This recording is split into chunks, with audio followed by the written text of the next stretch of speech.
가장 대표적인 탈퇴 사유 중에 하나인데요. 토지 확보율 기망과 토지의 성격에 대해서 기망을 했다라고 하면은 조합원 가입 계약을 취소하려고 나올 수 있다. 다음으로는 사업 부지의 현 상태, 사업 부지의 현 성격에 대해서 제대로 설명하지 않았다라고 하면은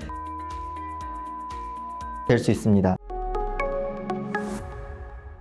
안녕하세요. 건평법률사무소 김건우 변호사입니다. 저는 대한변호사협회 재개발, 재건축, 그리고 부동산 전문 분야가 등록되어 있습니다. 300여 건 이상의 재개발, 재건축, 부동산 관련 풍부한 소송 경험을 바탕으로 유익한 정보를 드리려고 노력하도록 하겠습니다. 오늘은 주택법상의 지역주택 조합 탈퇴와 관련해서 몇 가지 말씀드려보고자 합니다. 가장 대표적인 탈퇴 사유 중에 하나인데요. 토지 확보율 기망과 토지의 성격 에 대해서 기망을 했다라고 하면은 조합원 가입 계약을 취소하려고 나올 수 있다라는 부분에 대한 것인데요. 우선 토지 확보율 기망에 관하여 살펴보도록 하겠습니다. 주택법령상 지역주택조합은 지역주택조합 설립 인가를 받으려는 해당 조합은 해당 사업구역 내에 80%의 사용 토지의 사용 권한을 확보를 하여야 하고, 그리고 추후에 사업 시행 계획 인가를 받아 사업에 동의를 하지 않는 토지 소유자가 있다라고 하면은 그 토지 소유자에게 매도 청구 소송을 진행하기 위해서는 95%의 사용 권한을 확보를 하여야 합니다. 이게 무슨 말이냐 하면은 지역주택조합은 재개발, 재건축 조합과 달리 해당 조합에서 토지를 확보하지 않은 상태로 진행하는 사업입니다. 그렇기 때문에 도시정비법상의 재개발, 재건축 사업과는 달리 사업이 중간에 과초될 위험성이 항상 존재합니다. 토지 확보가 안 되어 있기 때문이죠. 그러면은 지역주택조합에 가입하려는 사람들 입장에서는 지역주택조합에서 토지 확보가 얼마나 돼 있는지는 굉장히 중요한 사항에 해당합니다. 즉, 조합에서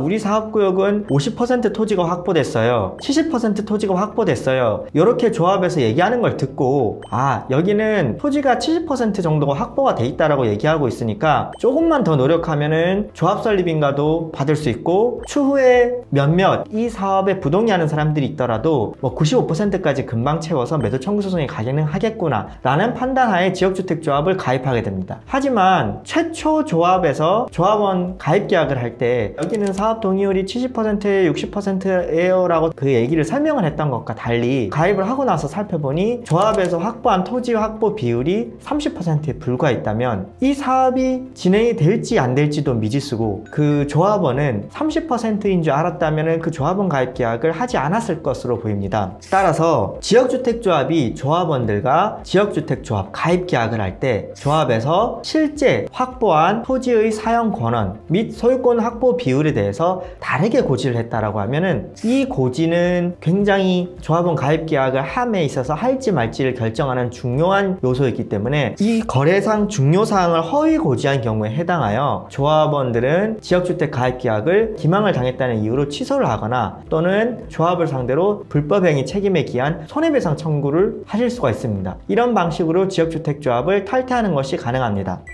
다음으로는 사업 부지의 현 상태, 사업 부지의 현 성격에 대해서 제대로 설명하지 않았다라고 하면은 이 또한 지역주택조합 탈퇴 사유가 될 수 있습니다. 가령 사업 부지가 조합원 가입일 현재 2종 일반 주거지역이거나 3종 일반 주거지역이어서 애초에 국토계획 및 이용에 관한 법률 및 그 시행령에 따른 건축 제한으로서 35층 이상의 아파트 건축이 불가능함에도 불구하고 조합원 가입 계약서에는 이 사업구역에는 35층 이상의 아파트를 지을 거예요, 몇천 세대 이상의 아파트를 지을 거예요 라고 설명하고 조합원 가입 계약을 받았다라고 하면은 그 가입 계약을 실현시키기 위해서는 필연적으로 그 토지의 성격이 바뀌어야 되는 부분이 있습니다. 즉, 관청으로부터 지구계획 단위 승인을 받아서 그 토지가 아파트를 35층 이상 지을 수 있는 아파트의 성질로 바꿔야 되는 부분인데, 이 부분을 마치 나중에 받으면 될 것이라는 안일한 생각을 가지고 미리 이런 부분들을 충분히 고지하지 않았다라고 하면은, 즉 지역주택조합에서는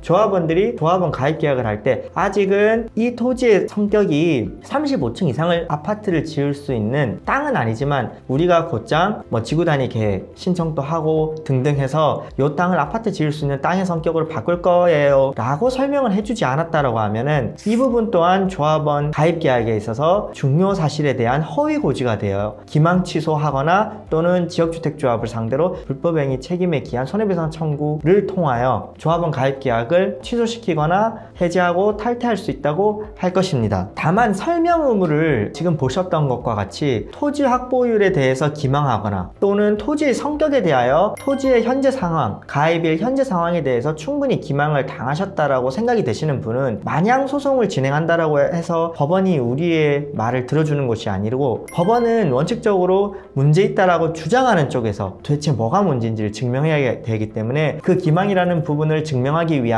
과정이 험난합니다. 증인신문도 해야 되고 등등 여러 가지 절차들이 있는데, 이런 부분들은 전문가의 도움을 받으셔서 진행해 보실 것을 권고드립니다. 일례로 저는 서울 은평구에 있는 지역주택조합원 약 10여 명을 대리하여 토지 확보율 및 토지 성격의 기망 등을 문제 삼아 지역주택조합 가입 기망에 기한 취소 또는 지역주택조합을 상대로 불법행위 손해배상 책임 청구 소송을 진행하여 1년 이상이 되는 아주 장기간의 소송이었는데, 그 과정에서 모집원들을 불러서 증인신문들을 열심히 하여 그 법원으로부터 요거는 기망이 있었다, 계약에 아주 중요한 사실에 대한 기망이 있었다, 묵시적인 중요한 사실에 대해서 뭔가를 언급을 안 해주는 것도, 부작위를 하고 있는 것, 말을 하지 않는 것도 기망에 해당하거든요. 그래서 이런 부분들의 기망성을 인정받아 모두 전부 승소로 이끌어서 저희 의뢰인들께 만족을 주었던 사례가 있습니다. 이 부분 참고하셔 유사한 경험을 하고 계시다면 전문 변호사에게 도움을 요청드리기 바랍니다. 다음 영상으로 또 찾아뵙도록 하겠습니다.